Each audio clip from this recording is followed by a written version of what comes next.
Good afternoon. It is Tuesday. It is 12 o'clock, and that can mean only one thing. I'm here with the latest in my 20 and 21 sessions, where I'm going to be continuing to talk to you about building your first form in HubSpot. So, for those of you who were able to join me last week, we kind of managed to build out the form fields and got the form into a really good place. And now what we need to do is just finish that off by taking a look at how we can style that form, how we can apply labels, and then ultimately I'm going to show you how to embed that form into a live website, and we are going to make our first form submission, which would hopefully, if everything goes to plan, bring us some data back into the CRM, into that contacts section that we looked at in one of the earlier sessions. So let's get stuck in. So those of you familiar with my sessions, I always start by having logged into HubSpot, and the first screen that you come to is the dashboard. As I've mentioned, you can customize this to a different page if you so wish. But coming up very, very soon, I'm going to be talking to you about how to build out some of these dashboards and what information would be really handy for you. So without further ado, we're going to get back to the forms. So the way that you need to get there is by clicking on the marketing option in the top black header, and then come down to forms and give that a little click. And as you can see, you are presented with a list of forms. So the form that we began building together last week is here, the demo form. So we're going to go ahead and click edit, and that will take us back to kind of where we were. So in a really quick recap, what we've done is we've created a very short form that contains first name, last name, email, phone number, and then we did a customized field just to demonstrate how that would go about. And we chose that to be a date picker where they could select the specific date they would like to be called back in this example. We then added some GDPR statements, and we've got the recapture element embedded onto the form, and obviously a nice little button for them to click to submit. So we then very quickly looked at a follow-up, and what this is an automatic message that can be delivered via email the moment a successful form submission has been completed. So you can automate an instant reply, which I find personally to be very handy. It kind of lets somebody know that the form's been received, that you're going to deal with it in X period of time, and it just kind of acknowledges and starts the relationship that you want to build with that potential prospect customer via the digital means.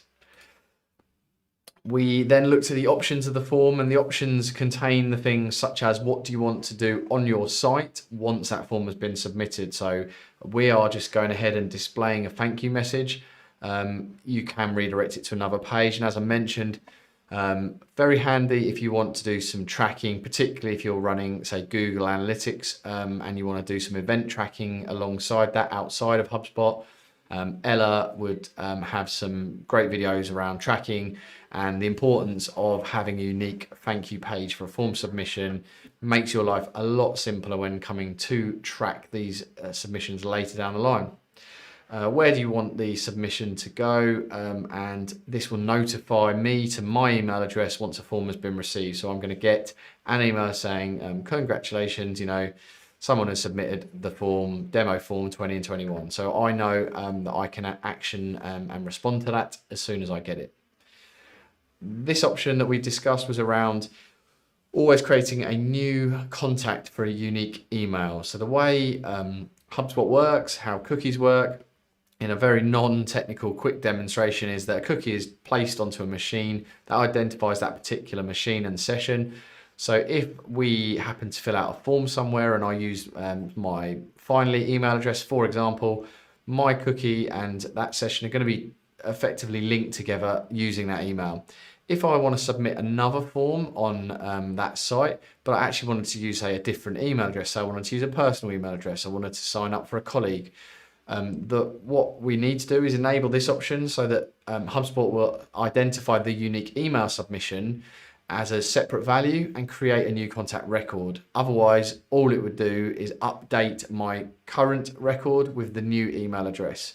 So depending on the way you want to go, I personally deal with it in as much as I create a new contact record for a new unique email, and then later down the line, if I need to, I will merge contacts together. If I know that they are the same person and I want them to be interlinked, I will merge those contact records together, but that gives me the choice and the power of establishing those mergers as opposed to automatically updating the record. Personal preference, I love to turn that on. So hopefully that was a very quick 4.5 minute recap on what we did. What we're going to do now is get to this fourth and final section of the form, which is the style and preview tab. So I'm going to go ahead and click that, and what you'll see is two panes. The left hand side is where we're going to handle styling. The right hand side is the preview on a desktop, so you can see kind of roughly this is the form. The grey boxes are just simply to give you some context around a page location. What we're interested in is the form itself, which is just here with up to the button. You can switch your view to say, what happens when that goes onto a tablet and onto a mobile to kind of get some responsive visions and views of that form. But we're going to stick with desktop because that's where we're working to. And this is not about styling. This is all about helping you get your first form up and running. So first things first, what do we want that form to look like visually? And the options that you can see here are square boxes, lines, square box here with a label above it, and the rounded box. So again, this is personal preference. I think for this demonstration, I'm just going to go with the lines. I think it kind of looks quite modern and makes it really easy to use. The next section is the style section. And so what we can do here is very briefly make some basic changes to the form. Now, what you'll see at the top here is that you cannot use raw HTML with the free version of HubSpot. Again, the guys at HubSpot are giving you a hell of a lot of kit for nothing. There are some small caveats to that in terms of the branding and certain things that are locked down. The next jump up is Starter, and that will start to unlock some of these things for you. If you're interested in finding out about advanced features or want a more in-depth demonstration, more than happy to get one of those booked in with myself or Matt. So just reach out to us, subscribe to our YouTube, send us a message, send me a DM on LinkedIn, connect with me, drop me an email. I'm pretty easy to get hold of. So we're going to look at the styling. So firstly, the kind of width. So what that means is the width of the page that we're going to embed the form into. How much of that width are we allowing this form to stretch to? So where you saw, say, mobile, it went to 100% of the space. We can, I think, just go with 80% for this form. And what that's going to do is just whatever space I place the form into, it now is only going to take up 80% of that space. So if we look at mobile, hopefully you'll notice that now we've got a bit of breathing room to the side. The fonts the fonts that we can select, as I said, is a few basic fonts that come embedded in there. If you want to start looking about very particular brand fonts, then that's a whole nother little bit of demonstration around embedding fonts and using CSS and things like that. So not for now, I'm afraid. But what we're going to do is just pick a font for this demonstration purposes, and I'm going to go with Open Sans, just a nice sans font, a Google font that can be freely used. Then we get to look at the different options around the colors of the labels. So as you can see, we've got the label color and size, the help color, so we can kind of understand. Thank you very much. I'm going to get a pop-up every time. So the help, maybe we're going to go with red. Well, it's not actually going to. Okay, so we can't actually change. Can I change any of this? No. Okay, I thought that we were actually allowed to change these forms. Unfortunately, we aren't. That is at a starter level. So all we can look at is the general width, and everything else. Actually, the clue is probably the padlock. But I thought that had now been unlocked. I do apologise. So we'll leave the form at 80% styling. And we're going to go down to the next section, which is testing that form. What that means is we can see what that would look like in the eyes of a particular contact. Now, I don't actually have the contacts in for this example because this is a new hub and we're building this out. And actually, I wouldn't want to do that because I want to go ahead and show you how to embed this into your website and actually get that first submission. So now we've made all of the kind of options and decisions. The first thing we can do is click update. So as I said before, you'll notice it says auto saved up with unpublished changes. What that means is all the sort of minor details and changes that we're making here, such as me switching that from a square box to a line. As we do that, that is automatically saving that within HubSpot. But that hasn't actually published and made changes to the form if, for example, it were to be already embedded into a website. So you can make as many changes as you want to your heart's content within HubSpot. It's going to automatically save those changes so the work you're doing isn't getting lost. They can also be reverted at a later date. And then we kind of, when we get to the point where we are happy with this form, we are ready to push that live, be that an already live form that we're updating, or in this instance, a brand new form that we're going to embed. We just hit update in the top right hand corner. It will say, you know, if there are any warnings, there are none. We're going to click publish. And it says your form has been published, and there are now the two options to use that form. So we can use the share link, which is basically a single page form that you could then send on to people, maybe to ask them for some feedback or to fill that form out.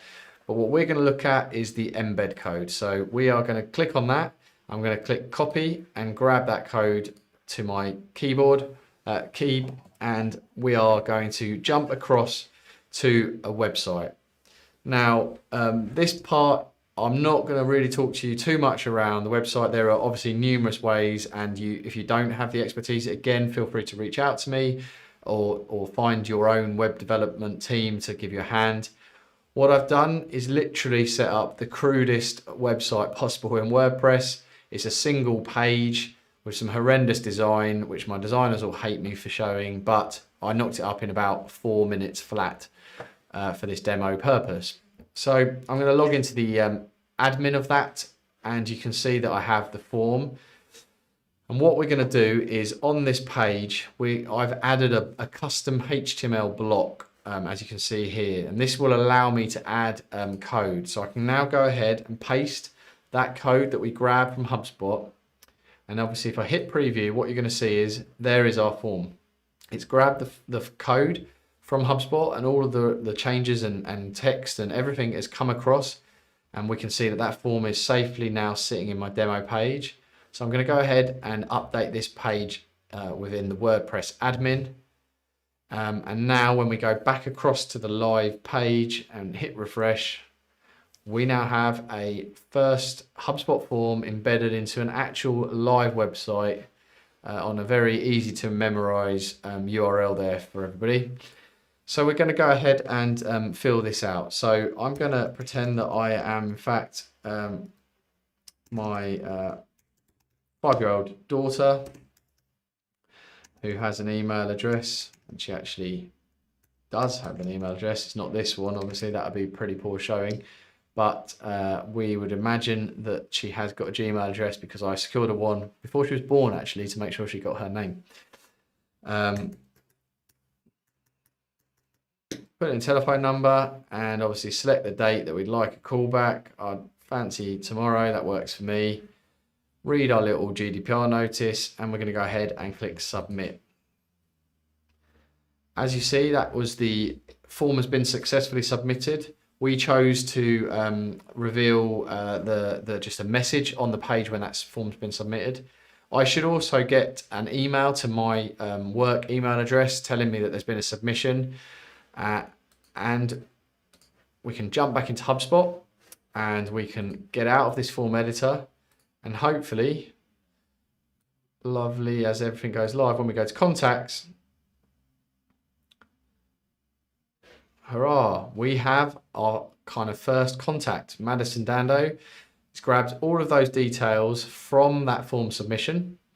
And you can see now when we go into the contact record, we're going to understand what's been, so it tells me everything I need to know. So firstly, we can see that this contact Madison was created from direct traffic and tells me the website address that traffic came from.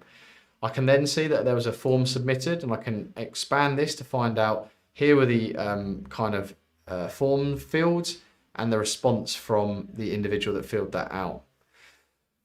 Because I've got a couple of things set up, there's some automatic things take place. So the subscription has been changed because of the preferences, and also the thank you email, which was the automatic reply that we set up, tells me that that has been sent and it was successfully delivered.